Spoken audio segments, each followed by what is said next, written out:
मत्ती रचित सुसमाचार अध्याय 21। मत्ती रचित सुसमाचार अध्याय 21। जब वे यरूशलेम के निकट पहुंचे और जैतून पहाड़ पर बैतफगे के पास आए, तो यीशु ने 2 चेलों को यह कहकर भेजा कि अपने सामने के गांव में जाओ। वहां पहुंचते ही एक गधी बंधी हुई और उसके साथ बच्चा तुम्हें मिलेगा। उन्हें खोलकर मेरे पास ले आओ।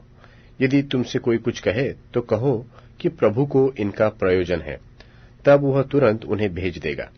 यह इसलिए हुआ कि जो वचन भविष्यवक्ता के द्वारा कहा गया था वह पूरा हो, कि सिय्योन की बेटी से कहो, देख, तेरा राजा तेरे पास आता है।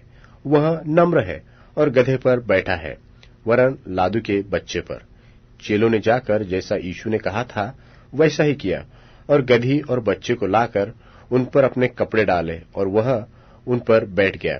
और बहुत सारे लोगों ने अपने कपड़े मार्ग में बिछाए, और लोगों ने पेड़ों से डालियां काटकर मार्ग में बिछाई। और जो भीड़ आगे आगे जाती और पीछे पीछे चली आती थी, पुकार पुकार कर कह रही थी कि दाऊद के संतान को होशाना, धन्य है वह जो प्रभु के नाम से आता है, आकाश में होशाना। जब उसने यरूशलेम में प्रवेश किया तो सारे नगर में हलचल मच गई, और लोग कहने लगे, यह कौन है? लोगों ने कहा, यह गलील के नासरत का भविष्यवक्ता यीशु है। यीशु ने परमेश्वर के मंदिर में जाकर उन सब को जो मंदिर में लेन देन कर रहे थे निकाल दिया, और सर्राफों के पीढ़े और कबूतरों के बेचने वालों की चौकियां उल्टा दी, और उनसे कहा, लिखा है कि मेरा घर प्रार्थना का घर कहलाएगा, परंतु तुम उसे डाकुओं की खोह बनाते हो। और अंधे और लंगड़े मंदिर में उसके पास आए, और उसने उन्हें चंगा किया। परंतु जब महायाजकों और शास्त्रियों ने इन अद्भुत कामों को जो उसने किए और लड़कों को मंदिर में दाऊद के संतान को होशाना पुकारते हुए देखा, तो क्रोधित होकर उससे कहने लगे, क्या तू सुनता है कि ये क्या कहते हैं?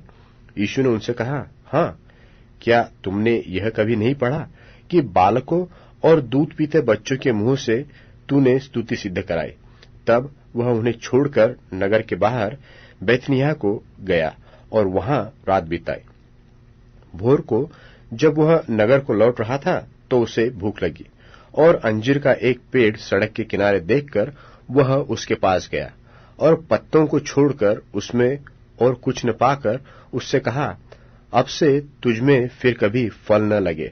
और अंजीर का पेड़ तुरंत सूख गया।